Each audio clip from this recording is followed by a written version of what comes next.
सदा त्रिकाल सत्य होते, इधर से उधर वाड़ी कभी नहीं होती।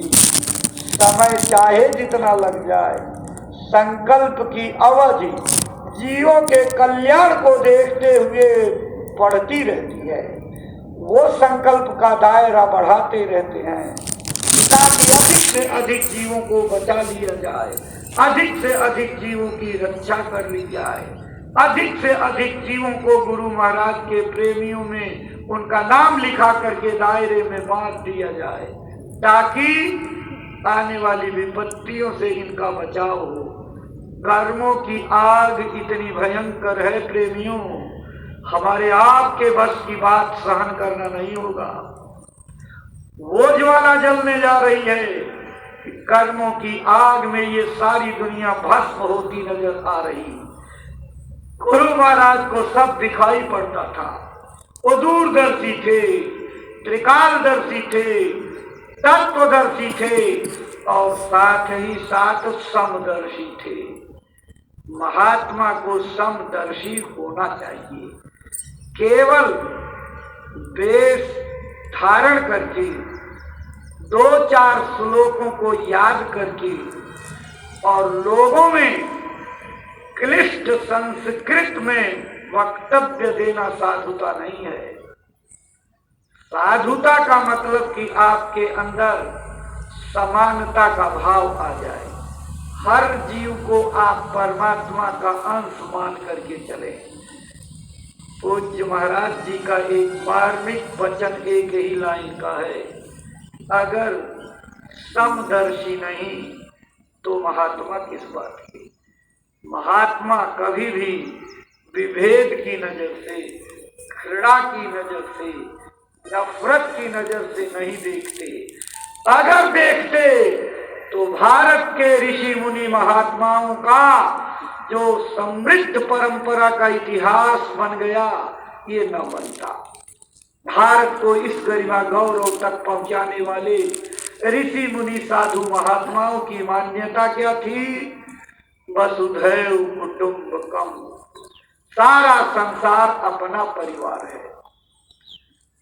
ईश्वर अंश जीव अविनाशी, अल रूह अमरे रब्बी, सब जीवों के अंदर परमात्मा खुदा रब का कतरा बैठा हुआ है।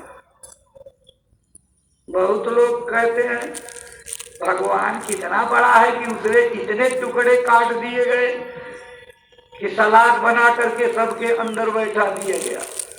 भगवान टुकड़े में काट काट करके नहीं बैठाया जाता।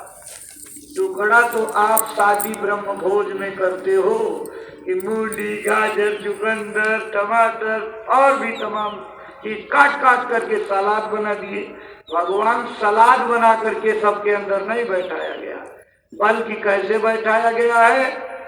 प्रकृति पार प्रभु सब उर्वासी, प्रकृति के पार रहने वाला परमात्मा सबके हृदय में वास करता है। हृदय माने ये नहीं वैज्ञानिक जो वक्ष गुहा के अंदर पसलियों के भीतर नाजुक हृदय पलता है उसको बताते, यहाँ नहीं। प्रभु का अक्ष, उसकी रोशनी, उसका बिंदु, इन दोनों आंखों के ठीक पीछे मिलान बिंदु पर जहाँ सामने की वस्तु का प्रतिबिंब फोकस होता, उस रेटिना पर, उसी जगह पर जीवात्मा की रोशनी केंद्रित होती। ये बहुत बड़ा विज्ञान है। जीवात्मा इस शरीर के भीतर नहीं बैठती, क्योंकि ये अधम शरीर है। छित जल पावक गगन समीरा, पंच रचित ये अधम शरीरा। इन 5 स्थूल तत्वों से बने हुए अधम नाशवान शरीर में चेतन अविनाशी जीवात्मा कभी नहीं रह सकती। वो इसमें बंद ही नहीं की जा सकती। वो कहाँ रहती? आपके माथे के सामने निराधार में, और वहां रह करके अपने सूक्ष्म प्रकाश से इस शरीर का संचालन कैसे करती? अपने प्रतिबिंब को दोनों आंख के पीछे ले जाकर के केंद्रित कर देती, और उसी प्रतिबिंब की रोशनी नाभि कमल तक आती है और नाभि कमल के बाद रोशनी नीचे नहीं, उसका अक्ष नीचे उतरता है। जीवात्मा की रोशनी की धार का अंतिम ठिकाना भी है, जहां पूज्य महाराज जी बताते हैं विष्णु और लक्ष्मी का वास होता है।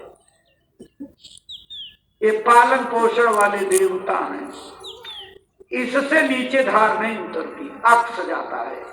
और जब जीवात्मा का भात समेटा जाता है तो सबसे पहले इसका भात यानी अक्ष सिमटता है। इसीलिए सबसे पहले ये पैर ठंडे होते, सुन्न बर्फ जैसे पाला। पहले जब आला नहीं था, जब डॉक्टरी का ये औजार नहीं था, तो लोग मरने वाले व्यक्ति की पहचान इसी पैर को पकड़ करके कर लिया करते थे कि ये पाला हो गया, इसका मतलब कि जीवात्मा का भास ऊपर सिमटने लगा। अब धीरे धीरे ऊपर चढ़ते जैसे यहाँ चटाई सिमट जाएगी, वैसे इसकी मौत हो जाएगी। लोग मौत का अंदाजा और भविष्यवाणी कर दिया करते थे। भारत का इतना बड़ा चिकित्सा विज्ञान था, लोगों को उस पर इतना नियंत्रण था कि उनकी कोई दवा नुकसान नहीं करती थी। और तो और मरीज के पास पहुंचे नहीं, केवल यहाँ से झोला उठा लिया तो धनवंतर जैसे वैद्य, लुकमान जैसे हकीम यहाँ से झोला उठाए तो वह मरीज ठीक हो जाता था। इतना बड़ा नियंत्रण था। लेकिन आज ऐसे वैद्यों के नाम का जाप करने से काम नहीं बनेगा। आज तो समय के योग्य डॉक्टर की तलाश करनी पड़ेगी, आपको समय के वैद्य की तलाश करनी पड़ेगी, तभी आपका बुखार, आपकी निमोनिया, एंसेफ्लाइटिस और भी तमाम मर्ज तभी ठीक होंगे जब आप समय के डॉक्टर की तलाश करेंगे। ऐसे प्रेमियों, शरीर रोग की तरह से आत्मा को भी रोग ने घेर रखा है। सबसे बड़ा रोग आत्मा को इस मसाले रूपी जड़ पदार्थों में गांठ बांध करके उसी एक बूंद जिसका कि अक्ष यहाँ पर